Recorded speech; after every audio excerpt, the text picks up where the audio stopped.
লাইবেরিয়ার পতাকাবাহী লীলাভোজী জাহাজটি ইন্দোনেশিয়া থেকে বাংলাদেশে কয়লা নিয়ে আসে।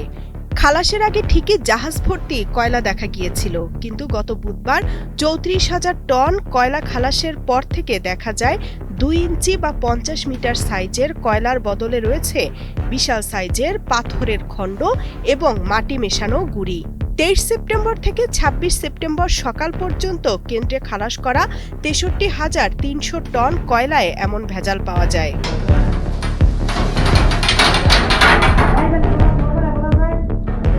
এমনিতেই বিদ্যুৎ উৎপাদনে বারবার বিপর্যয়ের মুখে পড়েছে কক্সবাজারের মাতারবাড়ি কয়লা ভিত্তিক তাপ বিদ্যুৎ কেন্দ্রটি। ১,১২০০ মেগাওয়াট বিদ্যুৎ উৎপাদনের ক্ষমতা সম্পন্ন তাপ বিদ্যুৎ কেন্দ্রটির ২ নম্বর ইউনিট এরই মধ্যে বন্ধ হয়ে গেছে। কেন্দ্রের ১ নম্বর ইউনিট কোনো রকমে চালু থাকলেও উৎপাদন নেমে এসেছে অর্ধেকে। এর আগে গত ১৭ই মার্চ মাতারবাড়ি বিদ্যুৎ কেন্দ্রের জন্য সিঙ্গাপুরের পতাকাবাহী এমভি ওরিয়েন্ট অর্কিড নামের জাহাজে কয়লা আনার পর দেখা যায় এতে মেশানো আছে কাদামাটি। জানা গেছে ভারতীয় একটি কোম্পানির সঙ্গে এদেশীয় মেঘনা গ্রুপ অব কোম্পানি এই চালান আনে। সরবরাহ দেওয়া হয় ইন্দোনেশিয়া থেকে। ওই সময় ৬৩,০০০ টন কয়লার মধ্যে ২২,৩৫০ টন কয়লা খালাস করা হয়েছিল। জাহাজ থেকে কয়লা খালাসের সময় বারবার বিদ্যুৎ কেন্দ্রের বেল্ট ছিঁড়ে যাওয়ার কারণে এর শ্রমিকরা প্রতিবাদ জানিয়ে কাজ বন্ধ করে দিয়েছিলেন। এ ঘটনা নিয়ে দেশব্যাপী তোলপাড় শুরু হলে বাদবাকি ৪০,৬৫০ টন কয়লা নিয়ে জাহাজটি ফিরিয়ে দেয়। বিদ্যুৎ কেন্দ্রটিতে ৩ শিফটে পালাক্রমে কাজ করছেন ১২০ জন শ্রমিক। বিদ্যুৎ কেন্দ্রটি দীর্ঘদিন ধরে ব্যাপক অনিয়ম আর লুটপাটের ঘটনায় এলাকাবাসী উদ্বিগ্ন।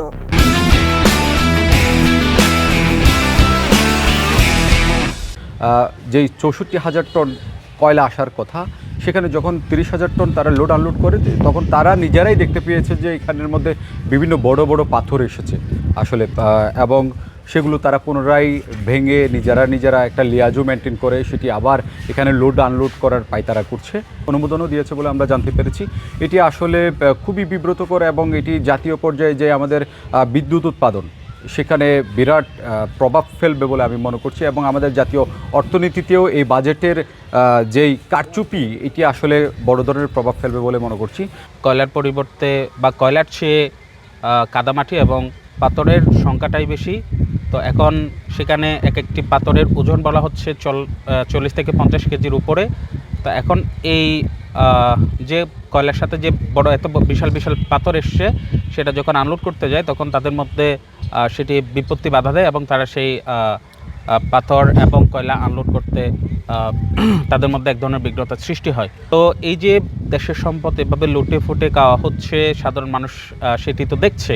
তা এখন এই ধরনের দুর্নীতি আসলে বন্ধ হওয়া জরুরি। এজন্য সংশ্লিষ্ট কর্তৃপক্ষ যারা আছে তাদের এই বিষয়টি দ্রুত তদন্তের মাধ্যমে যদি প্রমাণিত হয়, তাহলে দ্রুত এই দুর্নীতির বিরুদ্ধে ব্যবস্থা গ্রহণের জন্য আমরা সরকারের কাছে, ইন্টারিম গভর্নমেন্টের কাছে আমরা অনুরোধ করব। মাতারবাড়ি ইউনিয়ন পরিষদের ভারপ্রাপ্ত চেয়ারম্যান আলাউদ্দিন মনে করেন কয়লা বিদ্যুৎ কেন্দ্রটিতে নজরদারি বাড়ানো উচিত। বাংলাদেশ কোল পাওয়ার জেনারেশন কর্তৃক যে কোল আনলোড হচ্ছে, গতকালকে জানতে পেরেছি সেখানে একটি জাহাজ এসে নোঙর বেড়েছে এবং কোল আনলোডের বিষয়টি যেটা জেনেছি, সেখানে কোলের পরিবর্তে অর্থাৎ কয়লার পরিবর্তে বর্তমানে সেখানে বড় পাথর এবং কাদামাটি দেওয়া হচ্ছে। এবং অতীতেও সেরকম কিছু নিউজ আমাদের কাছে আসছিল। এই বিষয়ে আসলে সরকারের কোনো তদারকি এবং যথাযথ পদক্ষেপ না থাকার কারণেই মূলত তারা এই সাহসটা পাচ্ছে, যা জাতীয় স্বার্থকে বিনষ্ট করছে এবং আমাদের বিদ্যুৎ বিভ্রাটে বিরাট সমস্যা হচ্ছে। বিদ্যুৎ তৈরিতে যে পরিমাণ আমাদের খরচ হয় তার সাথে দ্বিগুণ আকার ধারণ করেই এই জাতীয় সম্পদকে নষ্ট করা হচ্ছে। তাই আমিও চিরেই এই বিষয়ে যথাযথ পদক্ষেপ নেওয়ার জন্য সরকারের কাছে সবিনয় অনুরোধ জানাব। দেশে এমনিতেই বিদ্যুৎ ঘাটতি রয়েছে। প্রত্যাশা ছিল সেই ঘাটতি পূরণে মাতারবাড়ি কয়লা ভিত্তিক তাপ বিদ্যুৎ কেন্দ্রটি বড় ভূমিকা রাখবে। উল্টো কেন্দ্রটি বারবার নেতিবাচক খবরের শিরোনাম হচ্ছে। Desk report, Kaler Kantho.